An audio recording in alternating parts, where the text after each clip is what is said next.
अस्सलाम वालेकुम नाज़रीन, न्यूज़ सेंटर में आपका बहुत बहुत इस्तकबाल है। शाम के ठीक 6 बज चुके हैं और मैं हाजिर हूँ इदरीस फलाही आपके सामने। मैं हूँ आपके साथ अतिया मुजीब। इस प्रोग्राम के जरिए बड़ी 10 खबरों के साथ रूबरू करवाते हैं और आज दिन भर क्या कुछ खास रहा है, कौन सी बड़ी खबरें हैं, उस हवाले से आपको अपडेट करेंगे। जहाँ नाज़रीन बिल्कुल सबसे पहले आपको बताएंगे दाखिला वज़ीर अमित शाह का 2 रोज़ा दौरा आज मुकम्मल हुआ चाहता है और मुतासरीन के लिए उन्होंने खुसूसी पैकेज का ऐलान कर दिया और क्या कुछ आज बड़े फैसले लिए हैं आपको बताएंगे। इसके अलावा अगली खबर जहां पर ऑपरेशन सिंदूर अभी खत्म नहीं हुआ है, राजनाथ सिंह की तरफ से एक बयान दिया गया और भी कई बातों का इजहार उन्होंने किया है, वो भी आप तक पहुंचाएंगे। इसके अलावा आपको ये भी बताएंगे कि वज़ीर आज़म मोदी का बिहार के अंदर एक बड़ा बयान दिया गया है, एक ही झटके में पाकिस्तान को गहरा जख्म दिया है और क्या कुछ कहा है आपको बताएंगे। इसके अलावा अगली खबर जहां पर शेलिंग मुतासरीन पैकेज में इंतजामिया ने वजाहत दी, क्या कुछ पूरा मामला है और फिलहाल क्या कुछ पैकेज में रहने वाला है, वो भी आप तक पहुंचाएंगे। इसके अलावा डोडा के हवाले से भी आपको बताएंगे जहां पर गुज़श्ता कई रोज से ये मामला चल रहा है। रुकन असेंबली डोडा महराज मलिक के खिलाफ FIR भी दर्ज हुई है, किस मामले में आपको बताएंगे। आगे खबर रहने वाली है जम्मू कश्मीर के मौसम के हवाले से, जहां पर आने वाले दिनों में बारिशें और हो सकती हैं, क्या कुछ पूरा अपडेट है वो भी आप तक पहुंचाएंगे। तो नाज़रीन ये आज की 5 बड़ी खबरें, इनकी तफसीलात की ओर जाएंगे। सबसे पहले आपको बताएंगे दाखिला वजीर के हवाले से जो 2 रोजा जम्मू कश्मीर के दौरे पर थे। ऑपरेशन सिंदूर के बाद वजीर दाखिला ने सरहदी जिला पुंछ का दौरा किया। आज शेलिंग मुतासरीन के लौहिकीन में तकर्रुरी नामे यानी अपॉइंटमेंट लेटर्स भी तकसीम किए गए।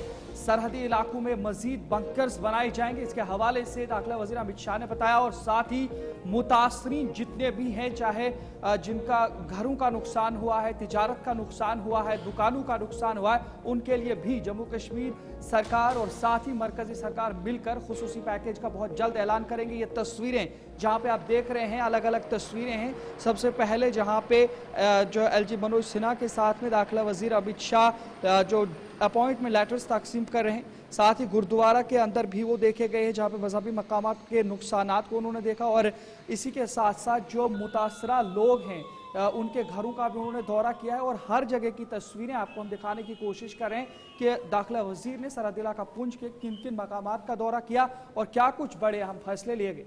जी बिल्कुल, जहां पर आज उन्होंने पुंछ का दौरा किया और सरहदी इलाकों में जो मुतासरीन हैं उनसे मुलाकात की और साथ ही साथ जो अपॉइंटमेंट लेटर्स है वो भी दिया। और इसके अलावा जो मजहबी मकामात है वहां पर भी उनका दौरा देखने को मिला। और तस्वीरें आपके सामने हैं कि किस तरीके से जो वहाँ पर गुरुद्वारा है वहाँ पर वो पहुँचे। पाकिस्तान की जानिब से जो शेलिंग की गई थी उसे गुरुद्वारे को भी नुकसान हुआ था, वहाँ पर अमित शाह गए, जायज़ा लिया। और उसके अलावा जो BSF के जवान हैं उनसे भी मुलाकात की अमित शाह ने। आज उनका जो दूसरा दिन था और कल अमित शाह पहुंचे थे और सबसे पहले ही उन्होंने RSF ये इजलास मुनक्किद किया, उस हवाले में सिक्योरिटी सूरत हाल का जायज़ा लिया और साथ ही साथ जो अमरनाथ यात्रा है उस हवाले से भी जो इंतजाम है उसका जायज़ा लिया। और आज वो सरहदी जो इलाका है वहाँ पर पहुँचे, पुंछ का दौरा किया और मुतासरीन से मुलाकात की और उन्हें अपॉइंटमेंट लेटर्स भी इस मौके पर तकसीम किए। और अमित शाह की तरफ से कहा गया कि जो एक खसूसी पैकेज है उसका भी जल्द ऐलान किया जाए। जी हाँ नजरी, इसके अलावा अगर बात करें BSF की कारकर्दगी को सराहते हुए दाखिला वजीर अमित शाह ने कहा कि ऑपरेशन सिंदूर के दौरान 118 से ज्यादा पाकिस्तानी फॉरवर्ड पोस्ट और उनकी निगरानी का निजाम मुकम्मल तौर पर तबाह किया गया, जिससे पाकिस्तान जैसे मुल्क को बड़ा धचका लगा है। दाखिला वजीर ने इन तीनों मकामात पर क्या कुछ कहा है और साथ ही क्या कुछ पैकेजेस दे गए आपको सुनाते हैं। इस कार्यक्रम में जिन्होंने अपने स्वजन गंवाए हैं, जिनका नुकसान हुआ है, इस सभी परिवारों के प्रति संवेदना व्यक्त करने के लिए आए हुए पुंछ के सभी नागरिकों को मेरा प्रणाम। आज यहां पर जम्मू कश्मीर सरकार द्वारा पाकिस्तान ने जो घोर निंदनीय, हम जिसकी निंदा करते हैं, ऐसा हमला किया, रिहायशी इलाकों में हमला किया, धार्मिक स्थानों पर हमला किया। वो हमले में जो हमारे नागरिक हताहत हुए हैं उनके परिजनों को सरकारी नौकरी देने का, उसका अपॉइंटमेंट लेटर देने का एक कार्यक्रम यहां पर आयोजित किया है। हम सब जानते हैं मुआवजा, ये सरकारी नौकरी, इससे आप सबके जीवन में जो क्षति हुई है इसकी परिपूर्ति नहीं हो सकती है, परंतु ये प्रतीक है जम्मू कश्मीर सरकार, भारत सरकार और समग्र देश की जनता की जो भावनाएं आपके साथ जुड़ी है, इसका ये प्रतीक है। नरेंद्र मोदी जी के प्रधानमंत्री बनने के बाद तुरंत ही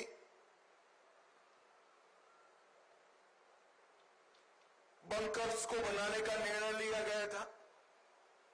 हमारे सीमांत क्षेत्र के अंदर लगभग 9,500 से ज्यादा बंकर बनाए गए और ये बंकर इन 3 दिनों में हमारे नागरिकों की जान बचाने में बहुत काम आए। आज ही मैंने सुबह एलजी साहब से, अधिकारियों से चर्चा की है। अभी की बारी को देखते हुए और बड़ी मात्रा में बंकर भारत सरकार बनाएगी, जिससे आपदा के समय में हमारे नागरिकों को बचाया जा सके। मैं यहां से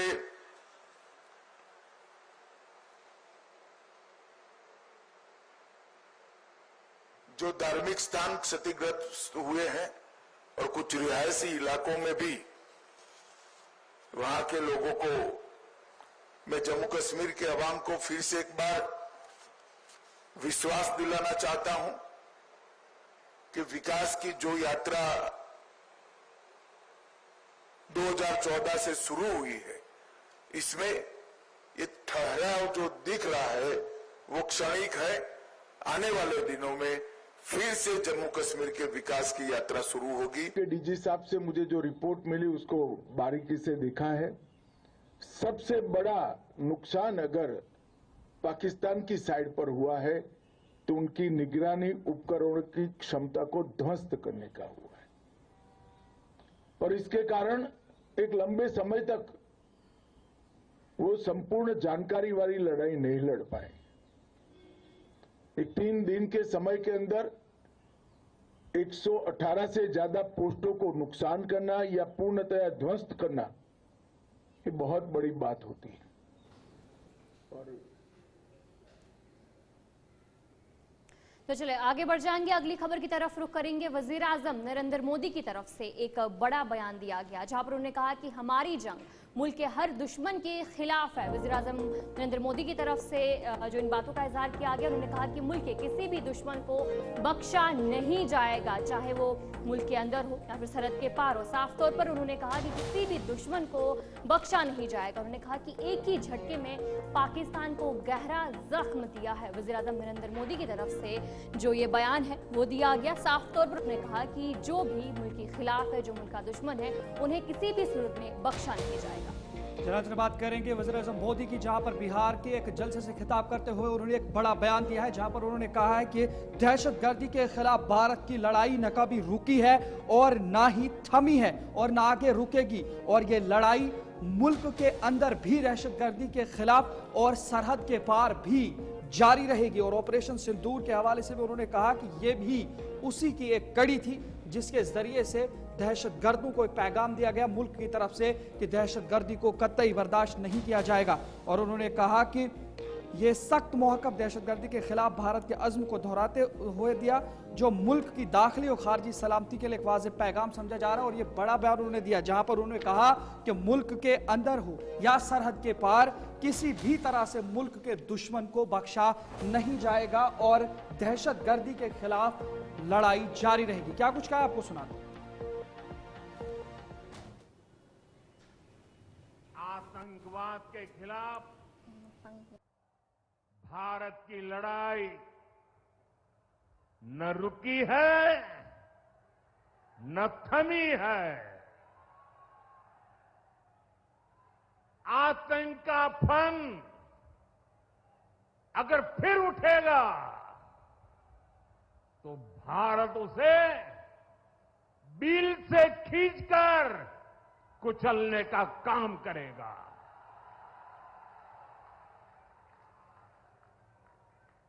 साथियों, हमारी लड़ाई देश के हर दुश्मन से है, फिर वो चाहे सीमा पार हो या देश के भीतर हो। आतंकवाद के खिलाफ आगे बढ़ जाएंगे, बात करेंगे ऑपरेशन सिंदूर के हवाले से, जहां पर वजीर दिफा राजनाथ सिंह की जानिब से इस पर एक और बड़ा बयान दिया गया है कि ऑपरेशन सिंदूर अभी खत्म नहीं हुआ, गलती दोहराई तो जवाब शदीद तर होगा, पाकिस्तान को संभलने का मौका भी अब नहीं मिलेगा। ये वजीर दिफा राजनाथ सिंह की जानिब से कहा गया और ऑपरेशन सिंदूर महज एक वक्फा है और इसके बाद भी ये जारी रहेगा। ये वजीर दिफा राजनाथ सिंह ने आज गोवा के दौरे पर, जहां पर एयर डिफेंस के साथ वो एक वहां पे खिताब कर रहे थे और इसी खिताब के दौरान उन्होंने पाकिस्तान को ये खुली चेतावनी दी और साफ तौर पर यह वजाहत दी है कि ऑपरेशन सिंदूर महज एक वक्फा है, ये खत्म नहीं हुआ, अब कोई गलती दोहराई तो उसका जवाब भी बड़ी सख्ती से दिया जाएगा और संभलने का वक्त भी नहीं दिया जाएगा। जी बिल्कुल, जहां पर वज़ीर दिफा राजनाथ सिंह ने साफ तौर पर जो पाकिस्तान को इंतबा दिया है कि अगर पाकिस्तान ने दोबारा ये गलती दोहराई तो उसका जवाब पहले से कहीं ज्यादा सख्त होगा और इस बार उसे संभलने का मौका भी नहीं मिलेगा। साफ तौर पर वज़ीर दिफा राजनाथ सिंह उनकी तरफ से कहा गया कि अभी भी जो ऑपरेशन सिंदूर है वो खत्म नहीं है और क्या कुछ कहा उनकी तरफ से वापस।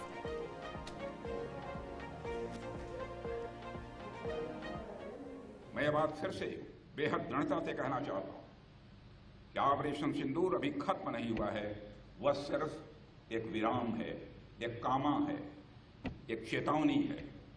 अगर पाकिस्तान ने फिर वही गलती की, यदि पाकिस्तान ने फिर वही गलती की, तो भारत का उत्तर और भी कठोर होगा और इस बार उसे संभलने का मौका भी नहीं मिलेगा। मैं इस अवसर पर यह भी कहना चाहूंगा कि इस ऑपरेशन की एक खासियत यह भी थी कि हमारी तीनों आर्म्ड फोर्सेज ने बेहतरीन तालमेल दिखाया है। वेरियस मिनिस्ट्रीज और गवर्नमेंट एजेंसीज के साथ कोऑर्डिनेशन भी बहुत ही सीमलेस रहा है। कुल मिलाकर सभी स्टेक होल्डर्स की एक्टिव पार्टिसिपेशन से ही यह ऑपरेशन सक्सेसफुल हो पाया है। साथियों, आज हम एक ऐसे युग में हैं जहां युद्ध सिर्फ गोलियों और बमों से नहीं लड़े जाते, बल्कि साइबर स्पेस, डाटा डोमिनेंस और स्ट्रेटेजिक डेटरेंस से भी लड़े जाते हैं। और मैं यह गर्व के साथ कह सकता हूं। तो चलिए आगे बढ़ जाएंगे, जहां पर शेलिंग मुतासिरीन पैकेज के हवाले से बात करेंगे। जम्मू इंतजामिया की तरफ से एक वजाहत दी गई, जहां पर उनकी तरफ से कहा गया जो पैकेज दिया गया है इसमें बराह रास्त जो मुतासिर मकान है उनको 1,20,000 का जो मुआवजा है वो दिया जाएगा और जो कम नुकसान वाले मकान हैं उन्हें 6,500 रुपये का मुआवजा तक दिया जाएगा और साथ ही साथ जो शेलिंग में लोग जख्मी हुए हैं उन्हें भी इमदाद दी जाएगी। जिस तरीके से जो खबरें कहीं गर्दिश कर रही थी उसके बाद जो वजाहत दी गई साफ तौर पर कि जो इस शेलिंग में मुतासिर मकानात हैं उन्हें 1,20,000 का जो मुआवजा है वो साफ तौर पर दिया जाएगा और शेलिंग में जितने भी लोग जख्मी हैं उन्हें भी इमदाद दी जाएगी। शहनाज ने बिल्कुल ये बड़ी खबर आपको बता रही है, जहां पर वजाहत इंतजामिया की जानिब से की गई है। जम्मू इंतजामिया की जानिब से ये वजाहती बयान इस हवाले से दिया गया क्योंकि गर्दिश इस हवाले से थी खबर की कि जितने भी नुकसान याफ्ता लोग हैं उन्हें सिर्फ 6,500 रुपये मुआवजा दिया जाएगा, लेकिन उस पर इंतजामिया की जानिब से अब वजाहत जारी की गई है जिसमें उन्होंने कहा कि मुकर्ररा कवायद के तहत वो मकान जो शेलिंग से बराह रास्त यानी डायरेक्ट मुतासर हुए, इफेक्ट पड़ा है उन्हें 1,20,000 रुपए की इमदाद मंजूर की गई है, जबकि करीबी मकानात यानी आसपास के जितने मकानात हैं जिन्हें मामूली नुकसान पहुंचा मगर वो बराह रास्त मुतासिर नहीं हुए यानी इनडायरेक्ट मुतासिर हुए, उन्हें मौजूदा गाइडलाइंस के मुताबिक 6,500 रुपए फी मकान इमदाद दी जाएगी। इसके अलावा अगर बात करेंगे तो हिंदपाक के दौरान जो पाकिस्तान की जानिब से शेलिंग की गई उसमें जितने भी लोग जख्मी हुए, अब उनमें से कुछ शदीद जख्मी और कुछ जख्मी, तो जख्मियों के हवाले से बताया गया तो उन्हें भी मुआवजे के बतौर या मदद और इमदाद के बतौर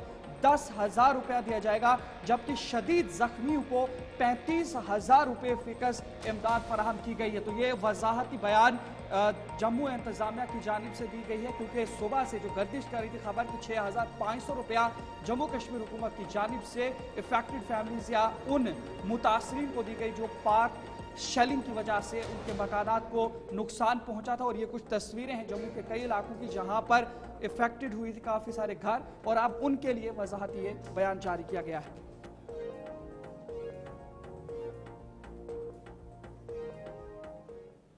चलिए नजर आगे बढ़ जाएंगे। इसी बीच में बीजेपी के हवाले से बात करेंगे, जहां पर बीजेपी रुकन असेंबली आरएस पठानिया के बयान पर सियासत काफी तेज दिख रही है।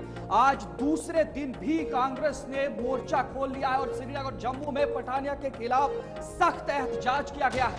पठानिया के खिलाफ केस भी दर्ज हुआ। ये कुछ तस्वीरें जहां पर आपको दिखा रहे हैं कि पठानिया के खिलाफ यूथ कांग्रेस की जानिब से यानी national students union of India की जानिब से पहले एहतजाज किया गया और फिर यूथ कांग्रेस की जानिब से बाकायदा आरएस पठानिया के खिलाफ मुकदमा यानी एफआईआर भी दर्ज कराई गई है। ये हालिया आरएस पठानिया के दिए हुए उस बयान पर ये सारी चीजें की गई हैं जिसमें उन्होंने भारतीय अफवाज के खिलाफ कुछ तौहीन आमेज बातें की हैं। इस तरीके से इस रिपोर्ट में दर्ज किया गया है। जी बिल्कुल, जहां पर बीजेपी रुकन असेंबली आरएस पठानिया की जानिब से जो बयान दिया गया, जिसके बाद कांग्रेस ने आज दूसरे दिन भी मोर्चा खोला और कल पूरे दिन भी देखने को मिला था कि कांग्रेस की जानिब से जो एहतजाज वो किया जा रहा था और जो इनका बयान है जिसमें उन्होंने भारतीय अफवाज के लिए कुछ तौहीन आमेज बयान जारी किया और उसके बाद जो यूथ कांग्रेस है उनकी जानिब से लगातार एहतजाज किया गया था। कल भी पूरे दिन एहतजाज जारी था और आज भी देखने को मिला और इस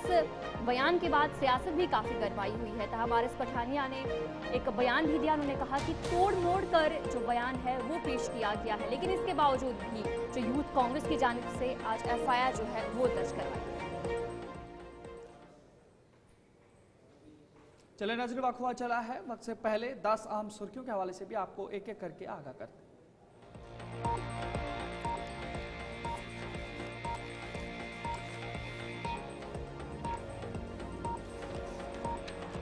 ऑपरेशन सिंदूर के बाद अमित शाह का पहला जम्मू कश्मीर दौरा। पुंछ में मुतासरा शहरों से की मुलाकात, मुतासरीन के लिए खुसूसी पैकेज का ऐलान। दफा 370 की मंसूखी के बाद कश्मीर अब भारत का मुकम्मल हिस्सा है। 370 के बाद कश्मीर में मनो तरक्की हुई, कांग्रेस के सीनियर रहनुमा सलमान खुर्शीद का बयान। रुकन असेंबली डोडा में महराज मलिक के खिलाफ एफआईआर दर्ज, गायनोकोलॉजिस्ट के सरबराह डॉक्टर मधु चिप की शिकायत पर कार्रवाई। जम्मू कश्मीर में आइंदा दिनों में शदीद बारिश और गरज चमक का इम्कान, महकमा मौसमियात ने दी जानकारी। जम्मू कश्मीर में आइंदा 2 दिनों में शदीद बारिश और गरज चमक का इम्कान, महकमा मौसमियात की पेशन गोई।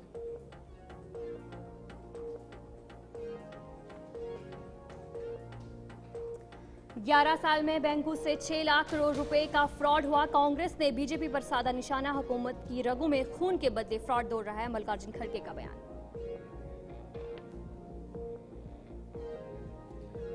एनटीए इम्तिहानात में पेशरफ्त, नीट पीजी 2025 का इम्तिहान अब 2 की जगह 1 शिफ्ट में होगा मुनाकिद, सुप्रीम कोर्ट ने सुनाया फैसला। उड़ीसा में चीफ इंजीनियर के घर छापा, 2 करोड़ नकदी बरामद, नोटों के बंडल खिड़की से फेंके गए, मजीद तहकीकात जारी। पंजाब मुख्तसर साहब की पटाखा फैक्ट्री में धमाका, 4 हिलाकतें, 27 जख्मी, 2 मंजिला इमारत मुनहदिम, तहकीकात जारी। इजराइल हमास तसादुम में गजा को मिली राहत, इजराइल ने गजा में 60 रोजा आर्जी जंगबंदी के मुआहदे पर की दस्तक, अमेरिका ने जंगबंदी का किया दावा। चले नाज़रीन, यहीं पर न्यूज सेंटर का आज इख्तिताम पजीर होता है। अपने मेज़बान इदरीस पलाय और अतः मुजीब को इजाजत दीजिए। इंशाल्लाह कल फिर इसी वक्त मुलाकात होगी, तब तक के लिए अल्लाह निगहबान।